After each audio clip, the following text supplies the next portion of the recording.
Special thanks to the Christian Children's Home of Ohio for sponsoring the third place. For more information, go to ccho.org. That's ccho.org.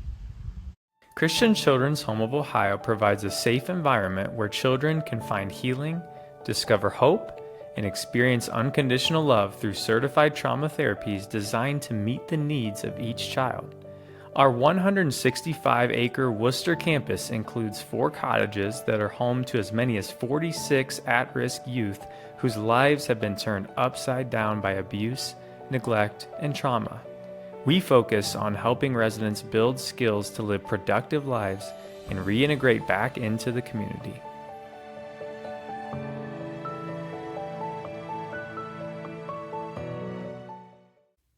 Hey, quick disclaimer before today's episode. We had some technical issues with the audio, you'll notice. We think it's good enough to post, but just be aware we know it's an issue. We'll get it fixed. We're new at this. Cut us some slack. This is the Third Place Podcast. I'm Brian Dolan, and look at it. It's Lauren Cuevas. It's still here. Oh, she's here. And this is your third place. You do your thing. I know, but you keep talking. You want to start over? No. Home is your first place, work is your second place, and this is your third place, where the Christian community in Northeast Ohio gathers. And today we're going to talk a little bit about churches and the IRS and some changes from the IRS and what they can do. But first, we didn't make note of it in a different episode, but you notice we now have our beautiful sign. The third place sign. Yeah, I was sitting on the floor earlier. Yeah, and my wife was like, you guys got to hang that. Sarah, okay. And then you texted me, your next assignment. Isn't that what you called it? Your next assignment. And I was like, yes, ma'am. I already have ideas. And then you did it. Yes. So, okay. Now, you have something. I nailed it on there all by myself. There's no nails. I made this thing, and so we're not nailing anything on here. It's command strips. You didn't make that sign. No, I made this. Oh, the desk. The desk, yeah. So I don't want you putting holes in the. It's just command strips. They're pretty fun. I had to work hard on those front things. Oh, you did great. Thank you. Okay, angel eggs is something you want to chat about. Yes. Angel eggs. Angels don't lay eggs, Lauren. It's not Easter. Angels don't have bodily fluids. They don't? Well, they're not humans. That's true. So what are angel eggs? What is this about? So we had a staff picnic at the city mission, and I asked everyone, okay, what sides are you bringing or whatever? And by the way, Lauren works at the city mission. It's a, how do you describe it for those who don't know? It's a rescue mission, a gospel rescue mission for business. So, what was I saying? Oh, so I was asking everyone what sides they're bringing. And then I was going through it with the leadership team. And I was reading it, and I was like, and someone said they're bringing angel eggs. I don't know what that is, but I guess we'll find out. And someone looked at me and goes, it's a Christian trying to be cute and not say deviled eggs. Oh, deviled eggs. It did not come to me at all. You've never been bothered by a deviled egg? No. You don't think you're saying worshiping? It's because I love deviled eggs so much. I was just really fine good. with it. Like, I always feel like I could eat so many, but then I couldn't have anything else. I could eat so many deviled eggs. I didn't know people are calling them angel eggs. Did you know that? I didn't know that. I felt like such a loser. It was like my second day on the job. Angel eggs. Yeah, I guess if you're really uncomfortable with deviled eggs. But... Yeah, they're trying to be cute and say deviled eggs. But Lauren will take all the deviled eggs you've got. I'll take angel eggs and deviled eggs. Yes, please. Now, I've had bad ones. There's people who don't put enough seasoning when they swirl up the yolks. Oh, so it's just yolky. Yeah, it's just like an egg. Yeah. I don't want a hard-boiled egg. I want a deviled egg. I want mayo. I want mustard, relish. You put it in the plastic bag, cut the egg, and squeeze it in there? Yeah. Yeah. Oh, I don't make paprika? I don't make the eggs. Somebody else does. My mom always does these things where she'll dye the eggs first, like for Easter. So then the deviled eggs are colored. Excuse me, the angel eggs. Yeah. I felt so dumb. I was like, oh.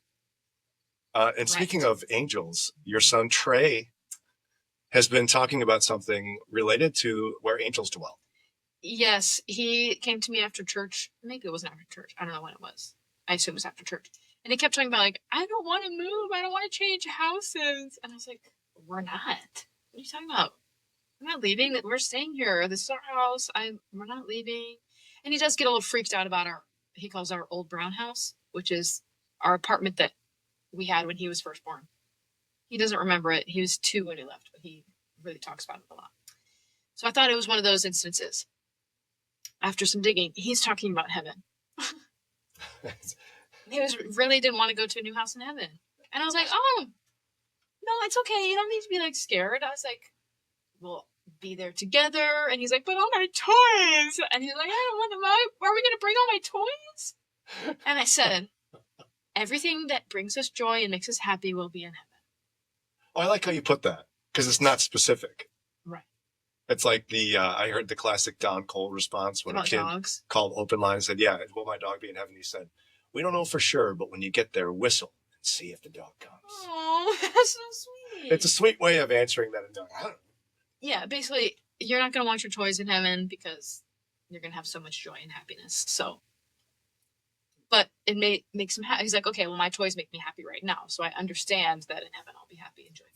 And you don't have to look at him and go, oh, yeah, in fact, which toys would you like? We'll put in the special heaven box. Yeah, exactly. You just say, yes, everything that's makes us happy and joyful will be in heaven. We'll be happy. It'll be great. But he keeps talking about, like, when are we going to go to our new house? How old are we going to be? And then he'll say, are my cousins going to be there? I think he did ask about you and Sarah. Well, a couple of them. He's like, are Mr. Brian and Miss Sarah going to be there?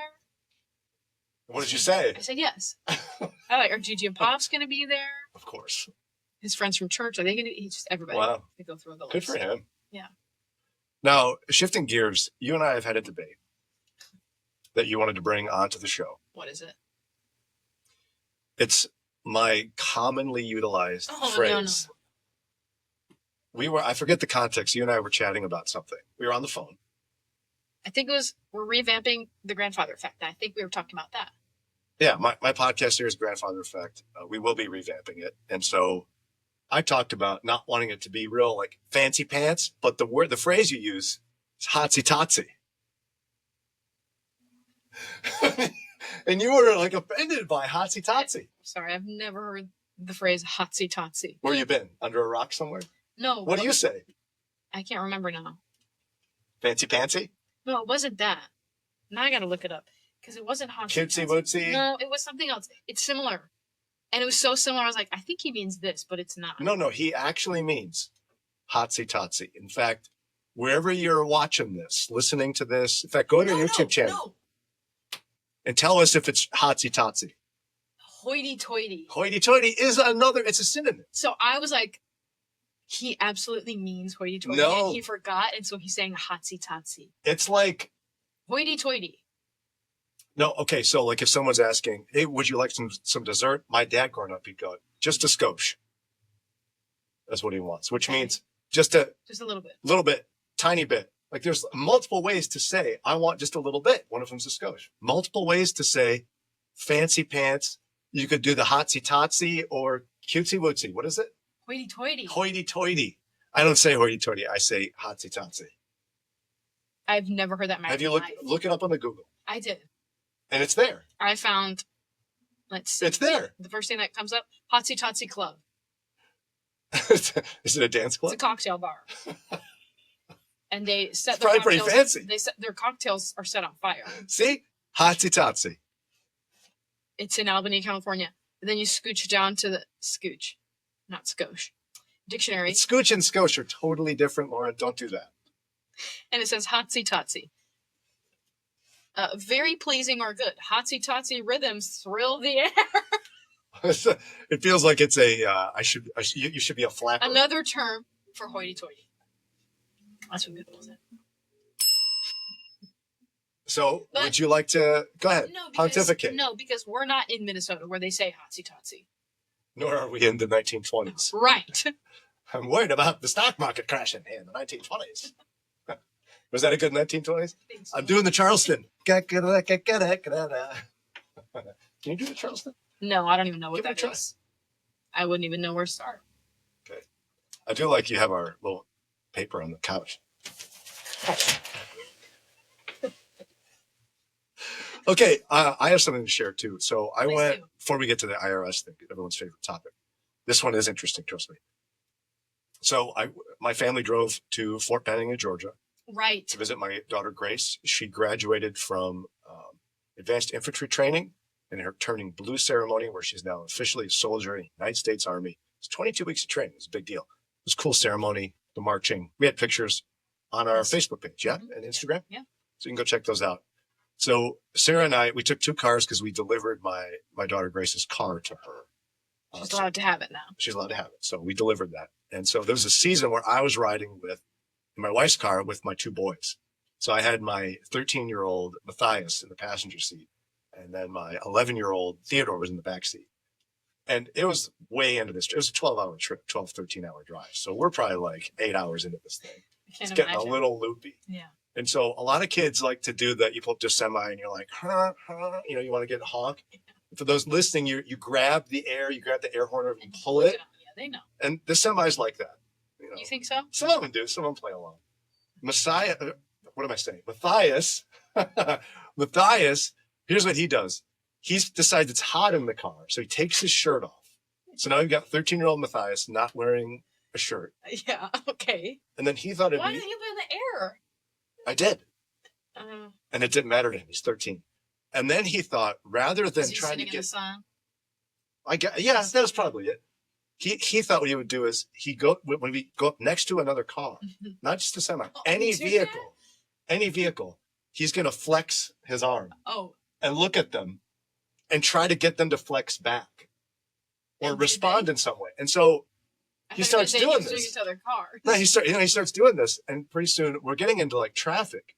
He finds some dude in this Dodge Charger, a rough-looking dude. Yeah, sure. So I'm nervous. I'm like, don't flex to that guy. The guy could totally beat me up. And he does it to the guy, and the guy does it back. He's like, yeah, you did it back. You did it back. Then we're in traffic. So you keep seeing him. For like 30 minutes, this guy keeps coming up next to us. And Matt keeps doing it with this guy. And he keeps flexing back. That's so embarrassing. You and your sisters didn't flex at cars growing up? No, we didn't. Did you ever do the honk thing? Yeah. Okay. That was pretty good, huh? It's funny. It's pretty funny. I've seen people where they'll roll down their window and ask the neighboring car, roll down your window. And so the neighboring car will, and then they roll it back up as soon as the neighbor car does it, and then drives away. Is that funny? Oh, and then last thing we have to do an update on. Okay. You did something really embarrassing. When you work too quickly on email, things happen. And you get the autocorrect sometimes will get you. I've told the classic story about Sarah. I'm texting my wife, Sarah. Oh, no. I want to be like, love ya, hottie. It autocorrects as I'm hitting send to Biggie. And goes to my wife. And she gets a text from me that said, love ya, Biggie. And then it was back before you could edit it. And so I'm like, I said hottie and it auto-corrected. I swear, I'm so sorry. I love you. You're not Biggie. She thought it was really funny. But that was my classic one. But you were emailing. What did you do? I was trying to send someone a link. Someone that listens to this podcast. Yeah, I'm really sorry to you. I was trying to saying, oh, here's the link. And I wrote, here's the kink.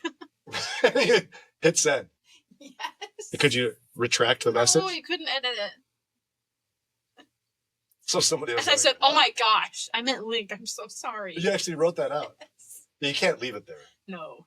That's what you get for working so fast. I know. That does happen to me a lot. Wow, Lauren. Wow.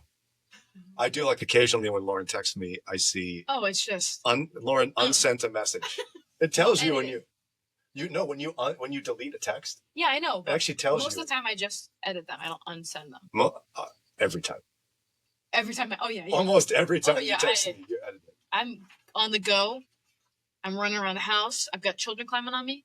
My texts are not coherent. I usually the change you make, I knew what you meant. Yeah. You didn't have to do it. There's some people I don't change it for. I'm like, just move on. So I've reached. I get an edit. No. This is special.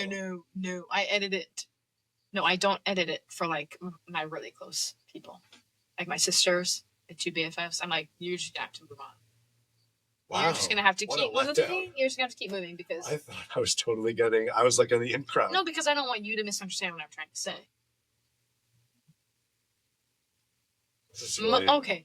Most of the time, we're talking about like Hold on. things we have to do. Where's the... There it is. Okay. It's because I don't want you to misunderstand. Way to soften that I'm not in the... No. Okay. I'm talking about inconsequential things with my friends. Okay. Where it's like, we're just being silly. And we're doing the business. Yeah, we're doing business. Business. Okay. All right. Hot off the presses. Don't text me, they're incoherent. This big story we got to discuss has to do with the IRS and churches. Okay. There's something for many years which has been called the Johnson Amendment. It was passed by then Senator Lyndon B. Johnson, who became President Johnson. 1954 is when this got passed. And it banned campaigning by nonprofits. So the Johnson Amendment made so that nonprofit organizations could not do any sort of political campaigning. And so a lot of churches for many, many decades have understood that the IRS could take away their tax-exempt status if they do any sort of campaigning from the pulpit or endorsements. Yeah. And so... It has stopped. So the IRS announced just a little bit ago, early July is when this happened, that churches and other houses of worship can endorse political candidates to their congregations. And this carved out an exemption in a decades-old ban on political activity by tax-exempt nonprofits. The agency made a statement in court filing intended to settle a lawsuit where there were some people trying to fix this. It's much more narrow. Some of the Texas group wanted it to be like all nonprofits can do this now, but it was narrowed just to places of worship. And so they're going to treat it more now like a family discussion concerning candidates. So what this is there's a lot of Christians who would cheer and say, now, during your worship service, your pastor can get up there and say, I think you should be voting for this candidate. Congregation, get out there and do it. Vote for this guy for school board or for state senator, national senator, president of the United States. Lauren's excited. How do you feel about this, Lauren? I have a lot of feelings. Number one, I understand because, like we say with a lot of other religious beliefs, there are things that, like having your faith, you say, this is the thing, these are things we do, these are things we don't do. So I understand why they would allow it, because it kind of falls in line with that, where you're allowed to tell the people that are part of your faith what you can and can't do as a part of your faith. It's part of freedom of religion, right? What I don't like is making the worship service into things about politics. I don't like that. That's not the place for that. That's not what this is. That's not what that platform is for. And I could see a lot of people taking it to the extreme, and then they're just basically having political rallies or political talks and not sermons. So let's just say that your pastor hears that. And he's like, well, fine, I'm not going to endorse anybody from the pulpit, but we're going to have a big display right outside the sanctuary that is Pastor John Doe endorses this person for president. And everybody, you should vote for him.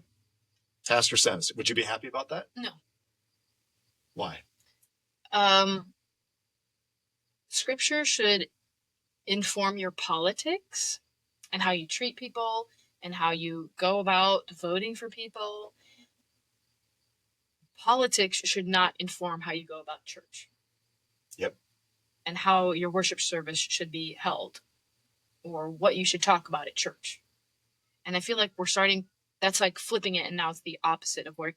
So now whoever's the political candidate for whatever makes us talk about what we're going to talk about at church. But somebody could say to you, but Lauren, I mean, I want people to know that candidate X, I want the pastor to say that candidate X supports these Christian values. This is important for the future of our country, that the pastor, the influencer of the Christian community does this. That's not their job. What do you mean it's not their job? They're shepherding, they're guiding us as Christians.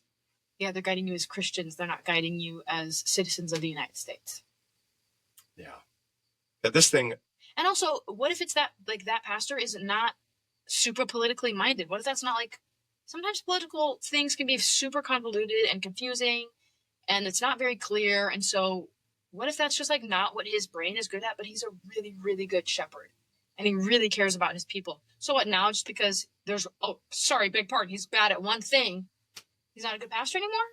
There is no qualification in the Bible for the pastor to be a political person, to stand up for political things on some person. That's not a requirement. Yeah. The requirement is to be an upstanding man and to care for his flock. I would say the worst thing a church could do is exercise this right the IRS gives you. One of the worst things you could do as a church Yeah, and is to do this. You're going to separate your church. It's already separated because of politics, because you can kind of like suss out where people are at, and you can like, think about it and like, ooh, whisper, bring it in your small group. It separates small groups. And now you want to separate it even more because you want it said from the main pulpit. There are people that think differently than you at your church. You may not know that. You may think everyone thinks the same as you. They do not. There are people that think differently than you at church, no matter which way you go. And so what you're doing is you're actually just driving more of a wedge between the body of Christ, and that's the exact opposite of what we're supposed to do. Yeah, and on top of that, I would say that the other issue is with there's visitors in the church. So True. There's a story I'm familiar with because a good friend of mine's a pastor, and I'll just trust me on it. I'm not going to say his name for a lot of reasons. He has an associate who also preaches, and that person tends to do some guarded political comments occasionally in messages. Yep. Like, it's nothing overt. It's no endorsement, but it's kind of like we all know, wink, wink, nudge, nudge, that party over there is doing those bad things, right? So my buddy watching this happen in the back of the church, and he had noticed that there was a young couple that came in and sat in the back of the church, had never been there before, and they were visiting. When the pastor preaching made this political comment, couple got up and left. Yeah. Now, were they saved? I don't know. But that could have been the moment where that guy's careless political, even like insinuation, put a roadblock in front of the gospel message for those people. We've got no business dividing people. We're not supposed to be divided at all. Jesus himself prayed multiple times and explicitly told people he wants us to know us, wants us to be known by our love for one another, and we're supposed to be unified. We're not supposed to be divided. And one of the easiest ways in America right now to divide people is in politics. Yeah. Get it out of your church. It shouldn't be anywhere in your church. It drives me crazy that there's such a significant portion of Christians who thinks that politics should even be wink, wink, nudge, nudge in church. You are putting up a roadblock for people to have unity in the body of Christ. And even worse, perhaps, for people hearing the gospel. You're citizens of heaven first before you're a citizen of America. So get it out of the church. I think you should be able to do a time, like if you had a time machine and you get in a time machine and go to a worship service in Jesus' day, stop every 100 years and then stop today. You should be able to have a semblance of like, this is similar. We're doing similar things. We're worshiping. We're focused on Christ. We're not hearing about, Antiochus is yelling about Nero. No, you don't want to hear any of that garbage. Get that out of there. It's got no place in there. You get it enough places outside of the church. So what do you say to the person who hears this and thinks we're just a bunch of loonies? In fact, they're about to comment. That's fine. You hate America. You're probably a bunch of libs trying to get the conservatives or something. This is the kind of garbage we hear all the time. Yeah. I don't have anything to say to that person. Why not? First of all, I've already said what I need to say. Second of all, there's no reasoning with a person like that. And I also really don't want to reason with them. Because the way that they're coming at me shows me that there's no use in talking to someone like that. I find it amusing how often you and I, over the years in our ministry work together, have been accused of being either like uber conservative or uber liberal. Yeah. When neither of us want to claim either side of the political spectrum. Yeah.